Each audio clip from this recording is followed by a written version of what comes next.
Leaders throughout the ages have asked the important question, what is peace? According to Martin Luther King, peace is not the absence of justice. It's not the absence of conflict, but the presence of justice. Gandhi says, if we are to teach real peace in this world, and if we are to carry on a real war against war, we must first start with the children.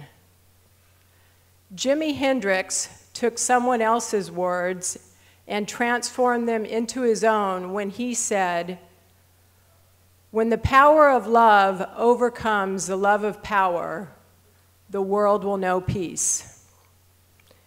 And what do I, Lisa Schultz, founder of the Peace Project, think?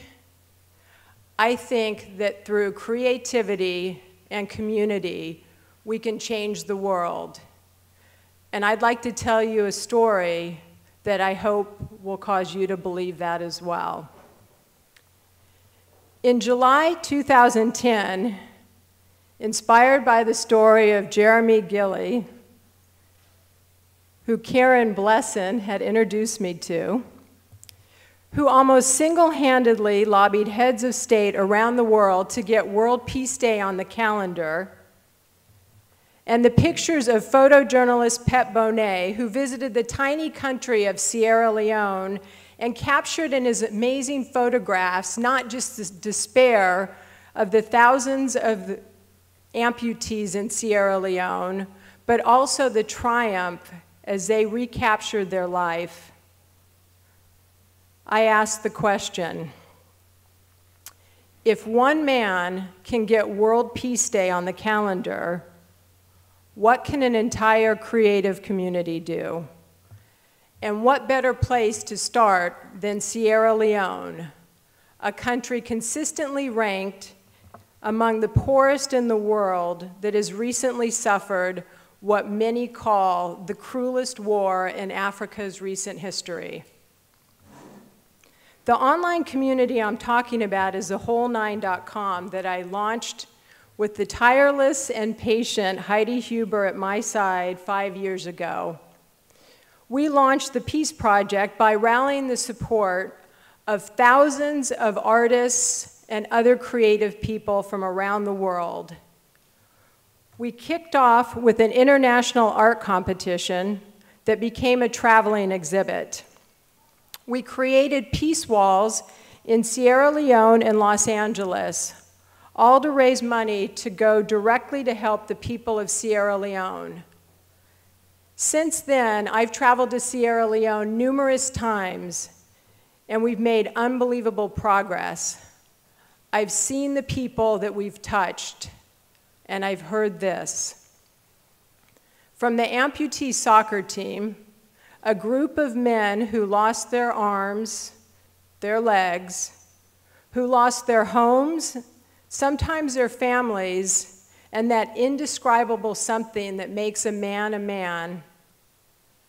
I heard them ask me to come back to the United States and tell you that they're ambassadors for peace. Needless to say, I was amazed. Adagali Bangura, a double-hand amputee, he has 3 children the Peace Project is sponsoring, who whenever he can scrape the money together makes soap to sell without his hands so that he doesn't have to beg, told me that the Peace Project gave him hope for the first time that his life would be different. And Obai Sise, an amputee soccer player, grabbed me by my shoulders during one of my recent trips, and with tears in his eyes, after I told him that we would pay to send him to adult education, he told me, "You've changed my life." To which I replied, "No, you've changed your life.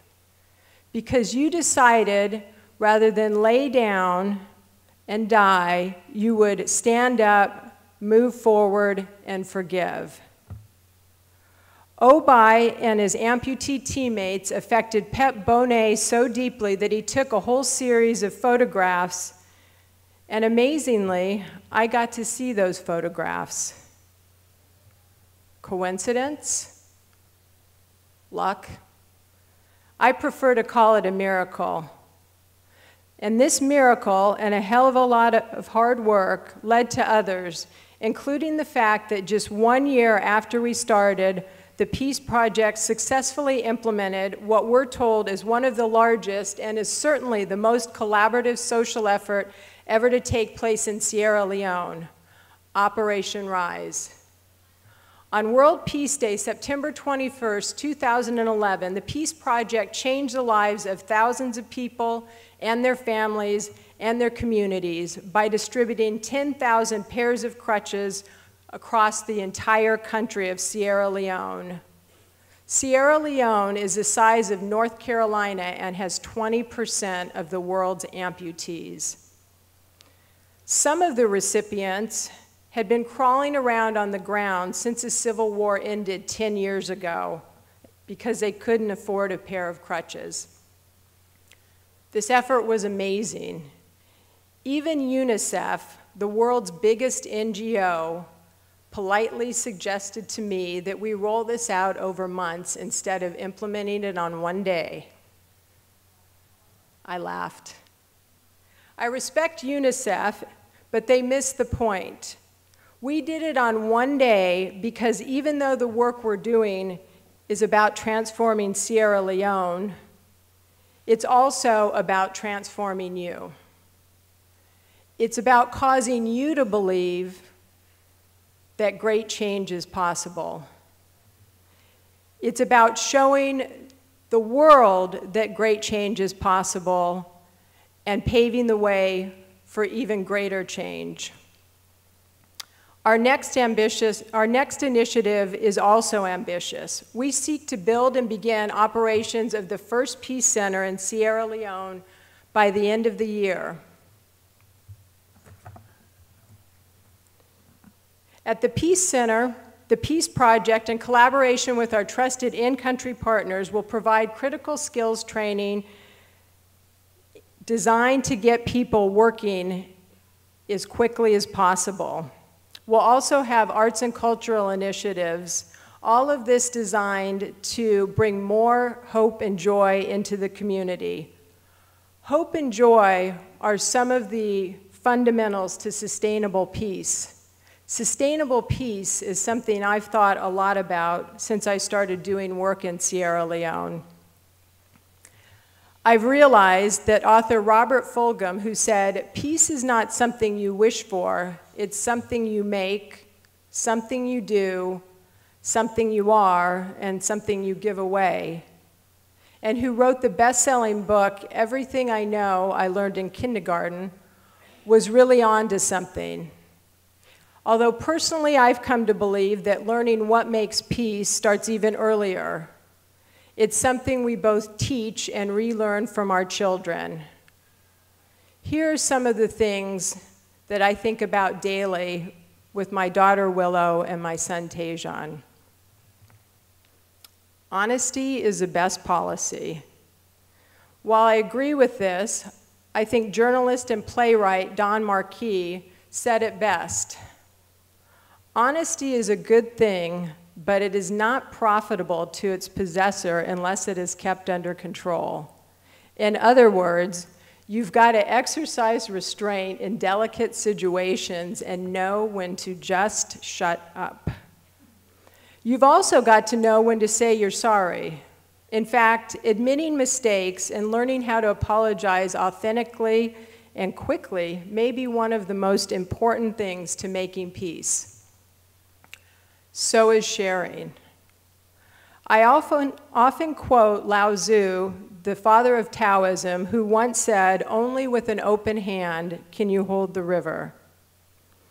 I was in Sierra Leone recently with my adopted son Tajon, who until I met him several years ago had never owned anything new and certainly never had any money.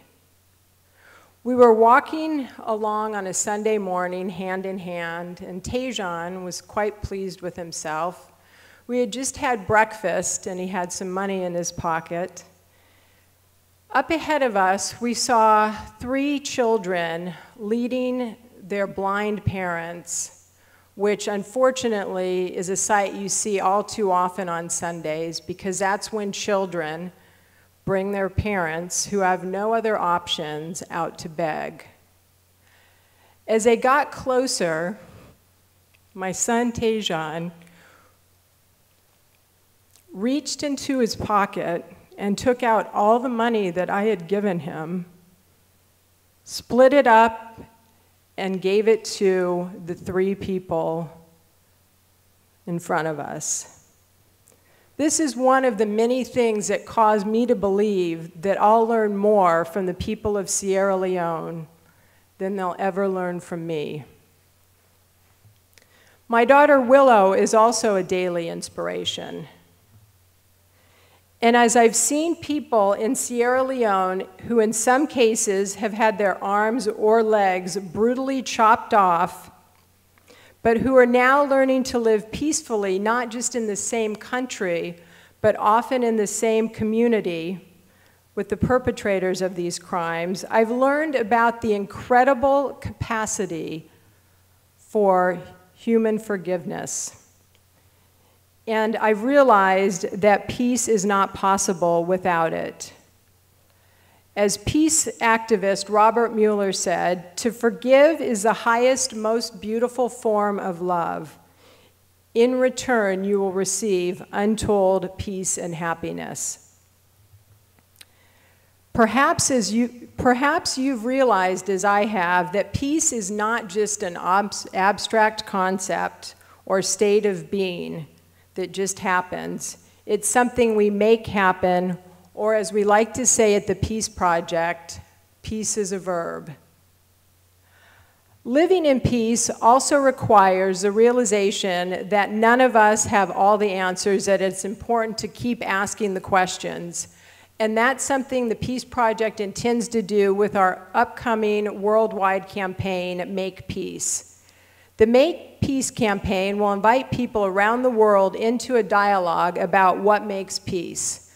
Through this campaign, we'll also bring top-of-mind awareness of the need for peace, demonstrate the transformation that occurs when people around the world open their hearts to peace, show that peace can be created if we work towards it, all the while fundraising for the first peace center in Sierra Leone.